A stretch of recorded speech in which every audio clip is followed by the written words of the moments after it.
Halo pemirsa tvberita.com, kembali dengan saya Rudi Setiawan dalam acara Dialog Terkini. Dialog kali ini akan mengupas tentang sosok Asep Oki Takik, anggota DPRD Karawang, Jawa Barat. Beberapa waktu lalu, publik Karawang sempat diramaikan oleh berbagai kabar terkait Asep Oki Takik. Legislator dari Partai Demokrat ini sempat dikabarkan terjegal pencalegannya akibat pemecatannya sebagai anggota Partai Demokrat. Dia juga sempat dikabarkan akan di-PAW. Namun, meski kabar itu kencang berhembus, anggota DPRD yang kerap dipanggil atau Kang Oki ini tetap menjalankan aktivitasnya seperti biasa. Tugasnya sebagai wakil rakyat di Legislatif Karawang melayani dan hadir dalam berbagai kegiatan di masyarakat. Sebenarnya ada apa dengan sosok Kang Oki? Kasus apa yang membuat ia dipecat? Dan bagaimana politisi muda Karawang dan mantan wakil ketua DPD KNP ini bisa dijegal dalam pencalonannya di 2014. Berikut perbincangan kami dengan Kang Oki. Ya, Kang Oki, Asep Takik ya, terima kasih atas kedatangan Anda di studio tvberita.com. Saya mau tanya nih, aktivitas Anda saat ini masih jadi anggota DPR? Alhamdulillah, ya? Masih seperti dulu-dulu. Masih seperti dahulu. Terus Anda ini terkesan menguap soal PAW ya. Sebenarnya bagaimana ini terkesan nih? Iya, gini. Jadi memang itu hanya bacaan saya aja, barangkali juga dianggap bahwa itu menguap ya. Karena memang saya secara pribadi juga tidak melakukan tanggapan dan respon balik terhadap beberapa pemberitaan menyangkut proses PAW. Tapi pada dasarnya sebenarnya tidak menguap, Kang, tidak menguap. Semuanya ada jawaban secara tertulis. Jadi rupanya usulan dari kabupaten untuk PAW saya ini sudah 2 kali. Dari Kabupaten Karawang ini sudah 2 kali, ke Jawa Barat itu ya sudah 2 kali. Kalau pertama tidak salah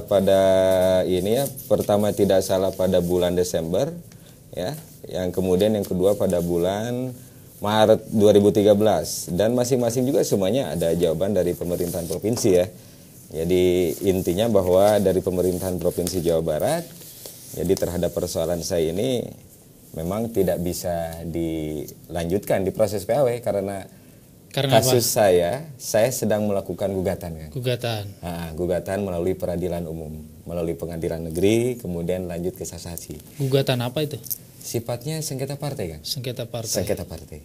Jadi kita menggugat terhadap SK pemecatan yang dilakukan oleh DPP zaman Anas Urbaningrum kepada saya.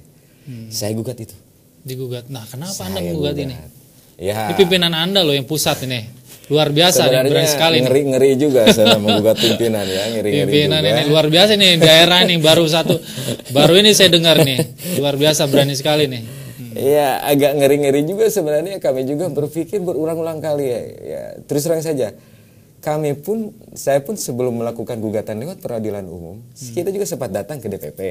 Waktu zaman Ketua Umum Anas Urbaningrum, kita datang ke divisi hukum. Tapi waktu itu jawaban divisi hukum melalui Pak Denny Kailimang, silakan aja gugat di pengadilan, karena kami belum punya mahkamah partai.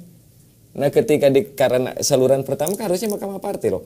Amanat undang-undang partai politik itu. Sebelum masuk ke pengadilan umum, kita ke mahkamah partai dulu. Tapi jawaban Pak Denny Kailimang, kita langsung saja ke pengadilan katanya.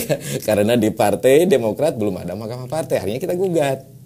Ya, tadinya kan kita pingin diam-diam lah di internal keluarga, tapi tak tahunya ruang itu tidak ada.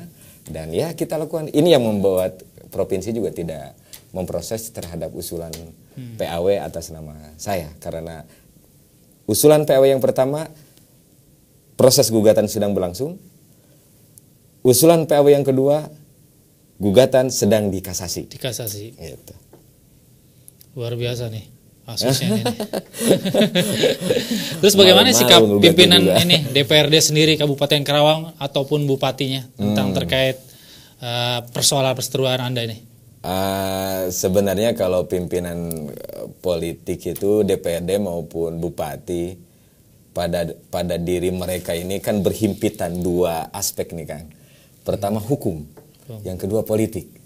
Saya yakin mereka tahu tentang prosedur. tahu tentang PP 16 tahun 2010 tentang tata Prosedur cara. apa nih? Mekanisme untuk tentang peraturan PAW. Gitu. Tapi yang namanya juga lawan politik kan ada yang menekan-nekan terus nih sehingga mereka bikin surat kan begitu. Proses PAW-nya sendiri seperti apa yang sudah dijalani seperti ini saat ini?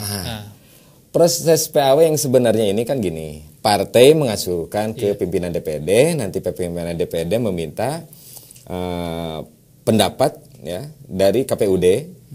Pendapat ini juga termasuk siapa nih pengganti PAW saya, yaitu KPUD yang nentuin. Kemudian KPUD kirim lagi ke partai, ke DPRD, maaf bukan partai, ke DPRD.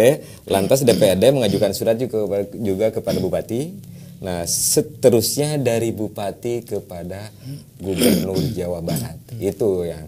Nah, proses-proses seperti itu di tingkat kabupaten sudah dilakukan.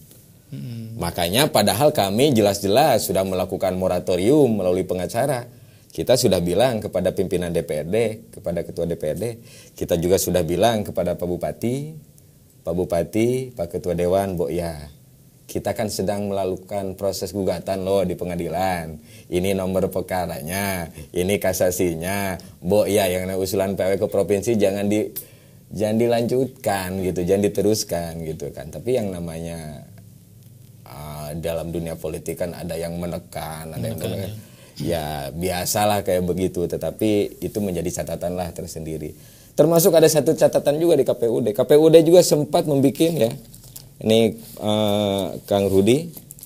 Ini sempat KPUD juga sempat membuat bahwa pada tanggal 17 April 2012 rupanya KPUD sempat mengirimkan surat kepada DPC perihal klarifikasi. Tentang 17 April 2012. Klarifikasi? Iya. Itu tentang klarifikasi. Mereka bertanya, apakah saya ini melakukan perlawanan, pembelaan, ataukah tidak? Dijawablah oleh DPC bahwa saya tidak melakukan keberatan. Kan aneh, padahal sudah jelas-jelas saya melakukan keberatan. Ada aja. Tetapi oke deh. Saya tutup buku semuanya tentang hal-hal seperti ini, tapi menjadi catatan tersendiri. Terus sikapnya KPUD sendiri gimana melihat ini? Ya KPUD proses. Mereka proses, karena dasar KPUD memproses itu kan berdasarkan surat dari pimpinan DPRD. Jadi ketika pimpinan DPRD masuk kepada KPUD proses. Cuma ada beberapa proses di KPUD yang dalam tanda petik ya saya bertanya-tanya rada genit soalnya. Ada kebohongan yang dilakukan di situ, disangka saya tidak melakukan upaya upaya sanggahan atau keberatan. Jadi kan begitu. Jadi KPUD secara formal sempat bertanya kepada DPC, bertanya dalam bentuk surat permohonan klarifikasi, apakah Asep Oki Takik ini melakukan sanggahan atau keberatan enggak dengan PAW? Dijawablah oleh DPC pada tanggal yang sama. Surat 17 April dikirimkan oleh KPUD, dijawab pula tanggal 17 April oleh DPC. Pada tanggal yang sama dengan isinya menyatakan bahwa Asep Oki sampai detik ini tidak menyampaikan keberatan dan sanggahan. Waduh, ini kan anak kecewa nih. Ya jelas lah kecewa, artinya kan ada kecewa pada siapa nih? Gitu kecewa kan. Pada siapa nih? Ya DPC lah tentunya kan gitu. DPC tentunya. Anda merasa dijolimi seperti ya gitu. Karena ada satu informasi yang tidak kita coba lakukan secara terbuka. Saya bukan berarti melawan terhadap proses dan mekanisme. Saya adalah melawan terhadap kesewenang-wenangan saja. Itu aja sebenarnya. Jadi kalaupun mau jatuhin saya, jatuhinlah sesuai dengan prosedur. Kita negara hukum loh, bukan negara kekuasaan. Oke. Nah Kang, kita ke flashback nih ya. Oke, siap. Jadi sebenarnya gimana sih Akang nih terkait masalah narkoba, kan? Benar nggak sih sebenarnya? Yaitu cerita lama sebenarnya ya, cerita lama. Kalau tidak salah, saya juga itu sekitar 2011 ya. 2011. Sekitar bulan kalau nggak salah menjelang Ramadan ya. Menjelang Ramadan. Ya di situ ya saya di satu tempat, bukan di tempat hiburan ya. Saya di suatu tempat di area parkir tertentu ya. Ya saya ada yang inilah gitu ya, dari aparat kan begitu. Kemudian diindikasikan lah, kemudian terbuktilah oleh mereka bahwa saya terlibat dengan persoalan narkotika. Tetapi saya juga perlu garis bawahi, jadi narkotika ini kan banyak nih Kang ya, banyak beragam jenis, banyak beragam ini kan, ada ini, ada itu. Itu kan semuanya punya kelas-kelas. Ya mohon maaf lah kalau saya itu, kalau boleh dibilang apa ya, itu jenis yang ini sebenarnya, jenis Apa yang, sih tuduhannya sebenarnya waktu itu? apa karena berdasarkan tes urin ya saya terbukti melakukan mengkonsumsi narkotika jenis ekstasi. Iya. Jenis ekstasi. Iya. Ini kan Ya, sempat jenis ekstasi. ini beritanya Kang Asep Okitakik ini sempat heboh nih di Kerawang nih. Kenapa sih bisa terjebak ke situ katanya? Iya, Nah, betul. kenapa ya, sih Bos. katanya? Ya disebut apologi juga enggak, tapi yang pasti memang sejak peristiwa tersebut ya memang apa ya, itu di fase-fase mungkin perubahan ya, karena masing-masing orang punya perjalanan rumah tangga, itu juga fase transisi rumah tangga, karena saya sekarang berkeluarga ini yang kedua sebenarnya ya. Ya disitulah fase transisi. Ya nggak tahu lah kalau istilah yang lain gitu, mungkin yang biasanya tidur bersama anak dan istri sekarang jadi tidur sendiri pada saat itu ya. Mungkin layak begitu, mungkin, tetapi itu semuanya membawa hikmah buat saya bahwa artinya kita dalam pergaulan harus hati-hati. Nah, Itu keputusan Pengadilan Negeri Jakarta itu sendiri gimana itu waktu itu? Nah ini kadang-kadang saya juga kemarin-kemarin nih Kang, makanya saya ya kita berusaha untuk, bukan berarti yang merespon, tidak mau merespon, bukan berarti kita tidak punya bantahan atau kasanggahan. Jadi upaya memelintirkan informasi. Jadi putusan pengadilan itu, saya ini bukan dipidana penjara. Apa sih Maksudnya pidananya? itu dalam bentuk rehabilitasi. Rehabilitasi. Masa orang sakit dimasukin penjara? Itu logikanya kan di mana? Iya. Gitu kan. Ini orang yang sakit, boleh dibilang kan begitu, orang yang terjebak menyalahgunakan narkotika. Nah, makanya waktu itu putusan saya itu adalah putusan dalam bentuk rehabilitasi. Rehabilitasi. Rehabilitasi. Terus pelaksanaan rehabilitasinya itu seperti apa sih sebenarnya yang Anda jalankan, Kang? Pengalaman, Kang. Iya. Ini pengalaman jadi ya. Pengalaman pahit juga ini ya. Pengalaman pahit. Insya Allah pengalaman pahit penuh hikmah. Jadi itu beragam ya. Jadi gini, Kang. Di pelaksanaan Undang-Undang 35 tentang narkotika, salah satunya tentang pelaksanaan rehabilitasi, orang didakwa pasal 127 dengan ujung cerita di rehabilitasi itu bukan serta-merta dan tiba-tiba dilakukan oleh kepolisian, kan? Tapi polisi pun adalah berdasarkan referensi assessment dari tim dokter dan psikiater. Jadi sejak awal misalkan kenapa polisi mendakwa pasal sekian, kenapa mendakwa dengan pasal rehab, kenapa mendakwa dengan pasal di luar rehab, ada pasal pagar 111. Nah kalau pasal saya ini pasal 127 ayat 1 dengan ancaman pidana paling lama 4 tahun. 4 tahun. Dan golongannya golongan 1. Nah di situ kepolisian mendorong saya ke pasal 127 itu adalah hasil asesmen dokter. Rupanya setelah saya di asesmen. Di assessment. Oh, sama tim dokter sama psikiater. Datang mereka enggak seorang, banyak, satu tim. Saya di psikotes, saya di tes medis, semuanya dari A sampai Z semuanya tentang diri saya. Dan kemudian rekomendasi mereka semuanya menyatakan bahwa saya ini harus direhab. Direhab.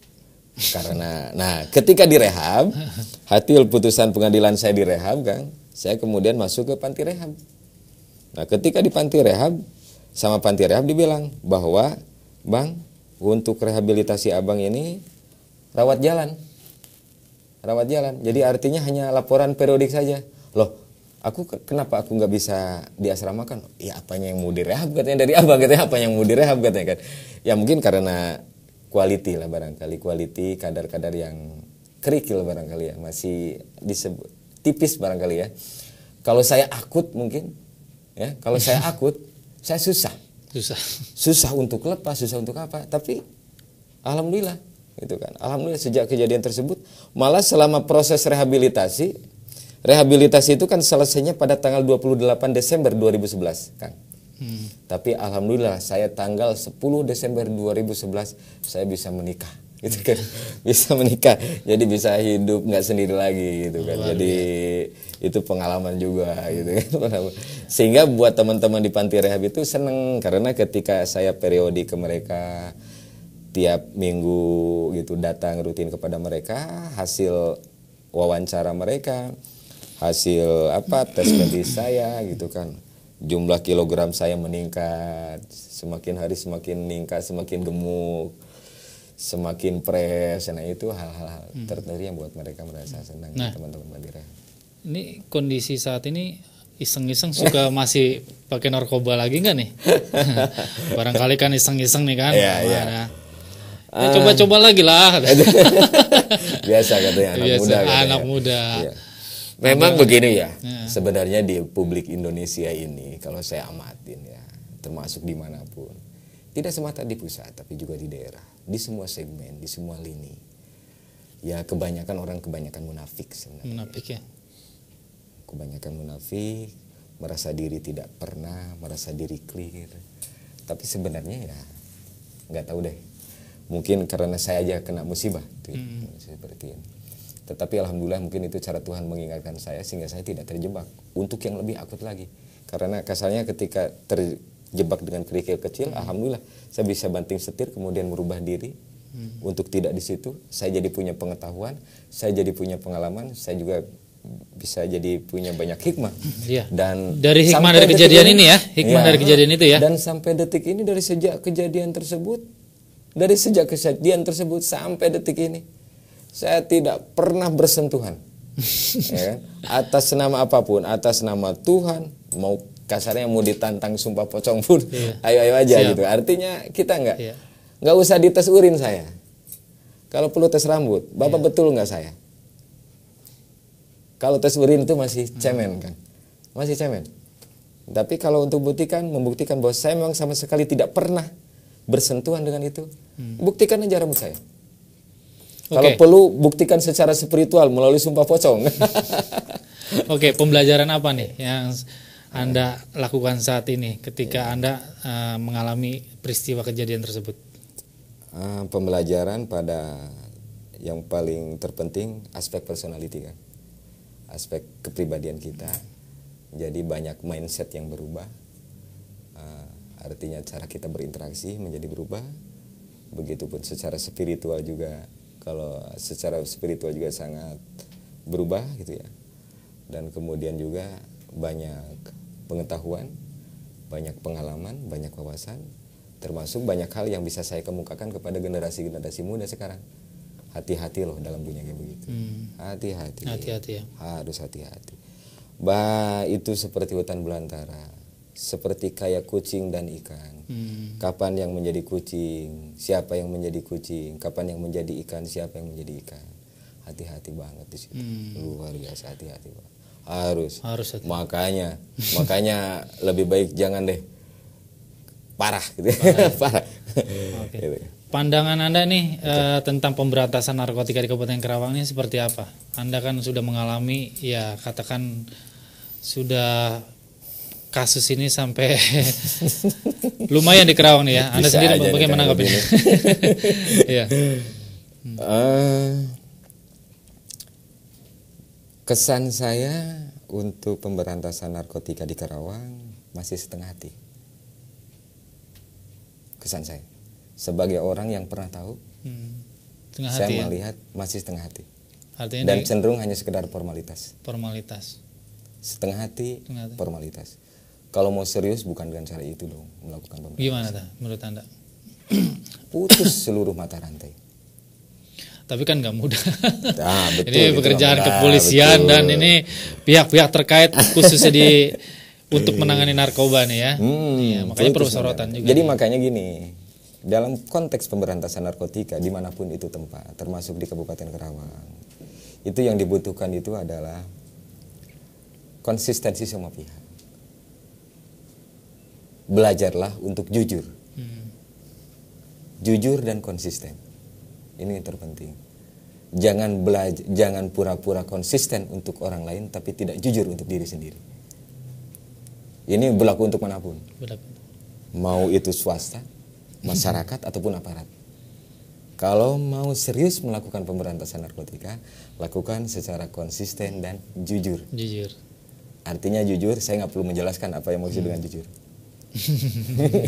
Kan itu aja. Jadi konsisten dan jujur. Nah, kita kembali kepada ini nih Kang, ke pencalegan nih. Ini terkait kasus Anda kan ini lumayan booming dan DPC pun sepertinya ya ada perbedaan ya saat ini kondisinya. Bagaimana tentang pencalegan Anda nih? Apakah Anda masih terdaftar sebagai pencalegan di tahun 2014 ini? Gini, sampai terakhir tanggal 22 Mei kemarin, saya memang tidak tercantum di DCS. Tidak masuk daftar? Tidak masuk di DCS. Jadi artinya saya tidak didaftarkan. Tidak didaftarkan oleh DPC. Jadi karena gini, KPU itu penerima pendaftaran itu kan dari pimpinan masing-masing partai pada tingkatannya masing-masing. Jadi kalau pusat ya lewat DPP, ke KPU provinsi ya lewat DPD, untuk calon di tingkat kabupaten yang melalui DPC. Nah, jadi gini, sebenarnya agak sedikit kronologis juga Kang Rudi, bahwa awal mulanya itu menjelang pelaksanaan psikotes untuk bakal calon DPRD Kabupaten Karawang hari Minggu kalau tidak salah. Nah, hari Sabtunya saya diundang oleh Ketua DPC dalam forum rapat 5, tim 5. Jadi tim 5 ini adalah panitia penjaringan. Panitia penjaringan, dan di dalam forum tersebut disampaikan oleh Ketua DPC bahwa pencalonan saya tidak dapat dilanjutkan karena terdapat SK pemecatan nomor 108 zaman Anas Urbaningrum. Nah, atas kejadian itu saya sampaikan, saya respon pada saat itu kepada yang hadir. Yang hadir waktu itu 5 orang itu adalah tim 5, ketua sekretaris DPC dan 3 orang tambahan lagi. Saya jawab bahwa dari segi normativitas hukum bahwa sebenarnya SK 108 ini kan sedang saya gugat di pengadilan. Dan pada saat itu sedang saya gugat di pengadilan, dan posisinya kan di kasasi Mahkamah Agung. Dan keputusannya juga belum inkrah gitu kan. Saya jawab seperti itu, tapi oke deh. Nah, karena seperti itulah ya akhirnya saya melakukan upaya internal. Saya akhirnya melakukan pengaduan ke Komisi Pengawas Pusat di Menara Sudirman. Terkait masalah ini? Terkait penolakan yang dilakukan oleh DPC. Alasan DPC menolak itu adalah hasil konsultasi DPC dengan Ketua DPD. Hasilnya apa itu? Ya, hasilnya bahwa saya ditolak karena ada SK itu. SK itu? SK pemecatan itu. Pemecatan ya? Pemecatan sebagai anggota partai. Yang mereka buat alasan tersebut. Buat alasan resmi. Nah, akhirnya kemudian saya kan ke Komisi Pengawas. Ya kan? Ke Komisi Pengawas Pusat, dan di Komisi Pengawas Pusat saya di BAP. Di BAP, berita acara pemeriksaan. Kemudian pada tanggal 1 Mei terbitlah surat. Ini Kang Rudi ya. Dari Komisi Pengawas Pusat. Pengawas Pusat ini ya. Ya. Jadi akhirnya intinya surat dari Komisi Pengawas Pusat ini adalah menyatakan bahwa berdasarkan hal-hal tersebut pada angka 2 huruf A sampai dengan D, huruf D tersebut di atas, maka saudara Asep Oki Tahqiq dapat menggunakan hak politiknya dan bisa ikut serta mencalonkan diri menjadi caleg DPRD Kabupaten Karawang dari Partai Demokrat. Ini sudah ditunjukkan ke Ketua DPC-nya, udah dikasih tahu? Ini surat ditujukannya ke DPP dulu. DPP dulu. Iya, karena inilah yang menjadi konsideran dan dasar bagi DPP dalam mengambil kebijakan. Jadi Komisi Pengawas dulu melakukan kajian, pendalaman, lantas nanti hasil dari Komisi Pengawas ini disampaikan kepada DPP. Nanti kemudian secara hierarkis lah DPP yang menindaklanjuti ke tingkat DPC. Tapi alhamdulillah ini sudah dapat disposisi loh Kang. Disposisi dari Ketua Harian ini. Ketua Harian. Pada tanggal 6 Mei 2013 ini dapat disposisi dari Ketua Harian untuk dilaksanakan. Artinya disposisi itu harus segera dilaksanakan Harus ya. segera dilaksanakan gitu kan. Begitupun ada dari Wakil Direktur ya, Pak Fajar ini sebagai referensi penetapan DCS. Surat ini sudah sampai ke tangan Ketua DPC belum? Ini secara langsung sudah. Ini melalui Komisi Pengawas. Jadi Komisi Pengawas Daerah yang menyampaikan. Oh. Komisi Pengawas Daerah Provinsi Jawa Barat yang menyampaikan surat dari Komisi Pengawas Pusat. Jadi Komisi Pengawas Daerah Provinsi mendapat tembusan dari Komisi Pengawas Pusat. Karena mendapatkan tembusan Komisi Pengawas Daerah, kemudian Komisi Pengawas Daerah menerbitkan surat ditujukan kepada DPC, melampirkan surat Komisi Pengawas dari Pusat. Gitu kan. Nah ini yang bahkan saya tanggal 21 Mei kemudian sudah dapat KTA juga gitu kan. Jadi artinya ya jadi buat saya itu saya pahami bahwa masalah bukan di DPP saya. Masalah ada di DPC. Karena DPP sudah memberikan prinsip-prinsip bahwa saya diperbolehkan, bahwa saya punya hak politik untuk menjadi caleg dari partai. Sebenarnya proses pencalegan sendiri di DPC ini seperti apa sih sebenarnya?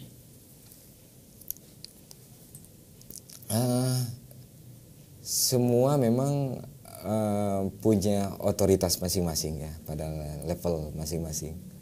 Jadi pusat-pusat, provinsi-provinsi, kabupaten-kabupaten. Sama juga di Kabupaten Karawang nih. Jadi mereka biasa membuka pendaftaran dan lain-lain. Saya juga ketika pendaftaran saya daftar. Bayar 100.000, beli formulir bakal calon ya saya beli 100.000. Formulir saya dikasih formulir, ketika formulir internal mengembalikan sampai mengembalikan juga. Mengembalikan juga diterima. Lengkap juga. Ya, diterima juga. Pada tahap apa Anda? Pada tahap mau ada psikotes. Tidak ada nama atau tidak ada panggilan? Ya, tidak ada nama dan tidak ada panggilan. Dan dinyatakan bahwa pencalonan Tapi ada pemberitahuan dari Ketua DPC-nya? Itu karena saya dipanggil langsung. Dipanggil langsung? Iya, dipanggil langsung. Diundang langsung di dalam forum. Dijelaskan itu karena ada itu. Meskipun saya berdebat di situ. Iya. Karena logika hukum ketika yang menjadi alasannya adalah SK pemecatan 108 dalam proses gugatan di peradilan, maka semua hal apapun dianggap status quo dan hak-hak saya juga harus berjalan. Masa kewajiban saya ini selama ini berjalan loh Kang. Dari 29 Maret 2012 SK pemecatan saya sebagai anggota Partai Demokrat, dari sejak pemecatan pun kewajiban saya berjalan. Undangan Rapimnas biasa, acara di Musda Jawa Barat ada. Kewajiban saya kepada DPC saya lakukan. Tiap bulan gaji saya dipotong tiap bulan gaji saya dipotong, diambil ya, tetap diambil. Kewajiban. Ketika ada misalkan partai DPC pingin ada kurban dan lain-lain, kemudian kita udunan untuk beli sapi, biasa kita lakukan. Hal apapun menyangkut kewajiban saya lakukan. Dilakukannya. Tapi kenapa ujung-ujungnya ketika haknya tidak ada? Anda menilai ini ada kaitan tentang kesana atau memang karena ada unsur lain? Saya mensinyarir ada unsur lain. Unsur lain ya. Unsur lain. Tidak mungkin. Anda termasuk orang yang dijegal dalam hal ini ya? Saya meyakini bahwa saya dijegal. Ini dijegal, Anda mengatakan ini. Kecuali kalau DPP sama sekali tidak mengeluarkan surat. Apapun alasannya tentang surat secara administratif. Ini apapun alasannya. Apapun alasan yang dilakukan oleh DPC Kabupaten Karawang yang menyatakan bahwa itu surat Komisi Pengawas ditujukan dulu kepada DPP, baru dari DPP kepada DPC. Ini kan alasannya kan seperti itu kan. Alasannya seperti itu. Nah saya bilang, kalau urusan dari partai ya urusan kepemimpinan partai gitu kan. Di sini kan sudah menunjukkan bukti kebenaran. Kebenaran itu kan ada dua, formil dengan material. Nah secara formilnya begini, baru sampai di sini formilnya kan seperti itu adanya. Gitu kan. Saya juga. Sikap DPP sendiri gimana dengan nasib Anda yang seperti... Saya belum laporan. Belum laporan. Kenapa tidak segera? Ini kan harus ini. Nggak tahu lah, mungkin saya kebiasaan kayak begini, nggak selalu banyak ini. Paling nanti saya, tapi yang pasti saya akan menindaklanjuti ini dalam bentuk laporan ke Komisi Pengawas. Di samping juga saya juga akan menjalankan hak-hak saya juga sebagai warga negara Indonesia. Satu di antaranya adalah pelanggaran hak asasi manusia, hak untuk dipilih. Pasti kami akan melapor ke Komnas HAM. Langkah apa aja yang Anda lakukan? Salah lakukan? satu di antaranya adalah laporan ke Komnas HAM. Komnas HAM. Terkait ini ya, penjegalan ini. terkait ini. Ini kan pelanggaran di hak asasi politik, hak Secara dipilih dan secara memilih. hukum Anda akan melaporkan? Secara hukum juga akan laporkan. Apa saja nih yang Anda akan laporan terkait ini? Anda kan merasa ya katakan Anda merasa Nah ini dijegal. yang kemudian menjadi masih dalam bahan perdebatan teman-teman saya pengacara. Alhamdulillah teman-teman pengacara banyak bergabung karena isu saya bukan semata isu kepartaian. Ini sudah melebar tentang isu penegakan hukum, itu kan. Saya sekarang sudah tidak berkepentingan lagi tentang pencalonan. Siapa yang mau Anda laporkan ini? Ya langsung DPC. DPC-nya. Dalam hal ini ketua dan sekretaris. Langsung. Langsung. Ini bisa seperti gini ya. Ini ceritanya bisa sampai Kang Asep sama ketua DPC ini kayaknya sepertinya ada perseteruan jadinya sekarang nih. Kenapa sih bisa sampai terjadi seperti kayak gitu? Apakah memang sebelumnya nggak pernah dideketin atau gimana gitu ya? Ya ke keluarga atau gimana? Supaya Kang Oki ini tidak dijegal gitu lah. Sudah dilakukan belum tuh upaya-upaya itu? Oh itu sudah. Saya juga humanis lah gitu, artinya coba untuk menjalankan fungsi-fungsi kemanusiaan. Saya yang namanya berkomunikasi politik, akomodatif, kooperatif terhadap pimpinan DPC, ketua dan sekretaris saya lakukan kok. Saya lakukan. Tetapi mungkin ada faktor lain di luar itu yang membuat mereka agak sulit dan agak terlalu berat untuk mencalonkan saya. Saya sudah tahu sih alasannya seperti apa. Alasannya. Tapi mungkin kan ya kita juga tidak boleh ini ya. Iya. Artinya mungkin dia punya alasan kuat juga mungkin seperti apa. Tapi Pak Asep sendiri juga punya alasan tertentu. Makanya Kang Rudi saya sempat menantang. Ketika mereka menolak saya sebagai caleg dengan alasan SK 108 zaman Anas Urbaningrum. Padahal SK 108 Anas Urbaningrum itu sudah saya gugat di pengadilan dan posisinya di kasasi Mahkamah Agung. Saya sudah tantang kok pimpinan DPC. Anda jangan terlalu yakin dengan pikiran Anda, dan saya pun berusaha untuk tidak yakin dengan pikiran saya. Tapi mari sama-sama kita minta fatwa ke lembaga peradilan. Kita minta fatwa ke kejaksaan, kita minta fatwa ke pengadilan negeri. Kalau perlu juga kita minta fatwa ke perguruan tinggi hukum, saya bilang. Bagaimana status kedudukan hukum saya? Biar kelihatan objektif. Tapi ditantang begitu juga sama, nggak mau juga kan gitu ya. Sudahlah jadinya kan. Seperti itu kan. Oh iya, terakhir nih terkait perseteruan Anda dengan ketua DPC nih. Ada niat nggak untuk hijrah ke parpol lain ini Anda? Asik ya kayaknya. Iya, Anda merasanya kan pencalegan aja udah nggak diikutkan kan, nggak masuk nominasi nih. Nah, nanti nasib Anda seperti apa kalau di partai sendiri tidak dipakai lagi nih? Gimana? Saya gini Kang ya, mungkin apa terkait ya memang yang menawarkan lebih dari 3. Ada parpol lain yang sudah menawarkan. Ada parpol lain yang menawarkan dan itu lebih dari 3. Cuma saya nggak enak sebutin. Iya.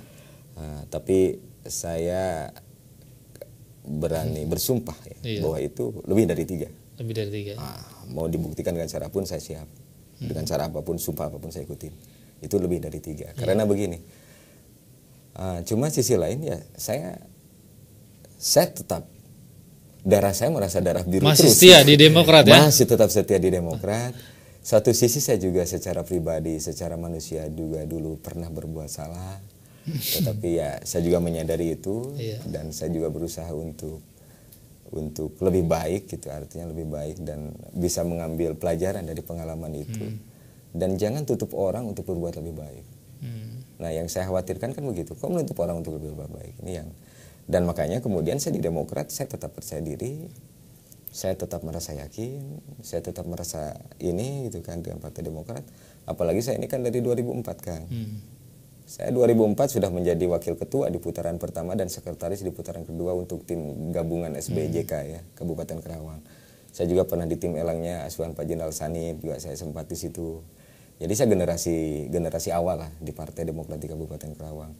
Saya bagaimana merasakan pahit getirnya harus sampai nyuci bendera di saat bendera Demokrat aja susah didapat. Gara-gara susah jadi bendera nih. Kita bendera yang ada yang kotor-kotor sampai kita cuci dulu baru kita kibarkan, saking gitu. Jadi artinya ketika menghadapi persoalan seperti ini, gara-gara perseteruan saya dengan pimpinan di tingkat TPC kemudian lantas saya harus berpindah partai, waduh, terlalu kecil bahasa saya. nggak seberapa kok perseteruan saya dengan pimpinan partai di DPC.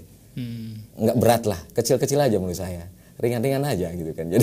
Jadi saya pasti akan ini, dan toh kepatuhan saya bukan kepada kepatuhan individu, kepatuhan saya kepada aturan partai. Termasuk dalam kasasi juga alhamdulillah kan. Kasasi Mahkamah Agung ya permohonan kasasi saya dikabulkan. Rupanya SK pemecatan 108 zaman Pak Anas Urbaningrum itu dinyatakan oleh Mahkamah Agung 2 hal. 1, cacat prosedur, cacat formal. Yang kedua, alasan kasus saya tentang narkotika dahulu tidak bisa dijadikan alasan untuk memecat saya sebagai anggota partai. Tidak bisa ya? Tidak bisa dijadikan landasan karena perkara saya tentang narkotika pasal 127 itu delik ancaman pidananya di bawah 5 tahun, hanya paling lama 4 tahun. 4 tahun. Begitupun pelaksanaan saya pun dilakukan secara rehabilitasi. Itu kan. Begitupun juga di komisi pengawas juga karena dipandang seperti itu lama. Ya sayanglah Kang, saya pemilu 2009 suara pribadi 3.397. Tapi sampai detik ini dan sampai kapanpun saya akan tetap di Demokrat kan. Demokrat. Tetap di Demokrat.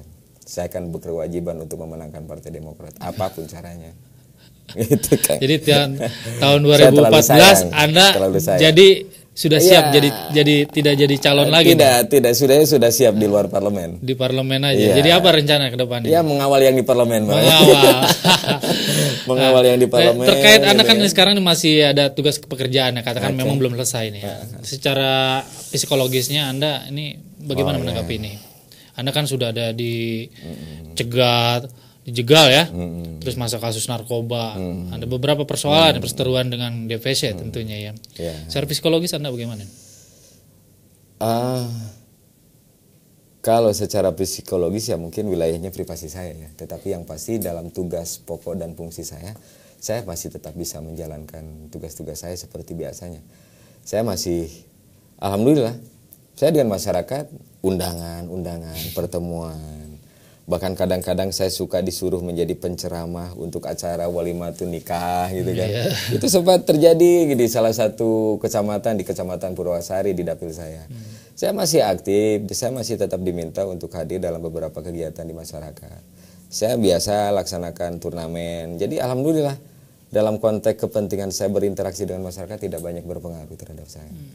Karena masyarakat jauh lebih mengetahui tentang sosok yang sesungguhnya seperti apa. Seperti apa ya? Saya yakin. Dan masyarakat jauh lebih bijak dibandingkan para politikus-tikus gitu kan.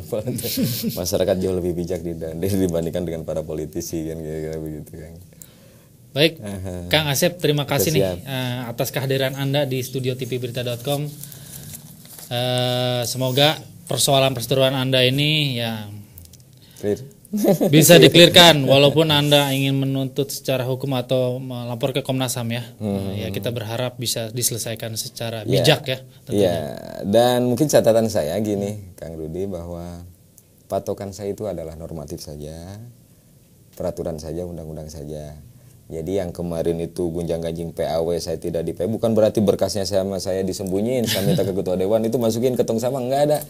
Semuanya kita karena melalui mekanisme peraturan aja. Insya Allah selama ada ranah-ranah, makanya teman-teman saya dari para pengacara ini sedang mengkaji dulu. Mengkaji dulu pada sisi apa saja yang bisa dilakukan. Hak saya dong sebagai warga negara. Betul. Hak hukum, hak politik. Hak hukum saya untuk melakukan pembelaan, penuntutan. Hak politik saya berkewajiban juga untuk melaporkan atas pelanggaran hak asasi manusia dalam bidang politik atas diri saya.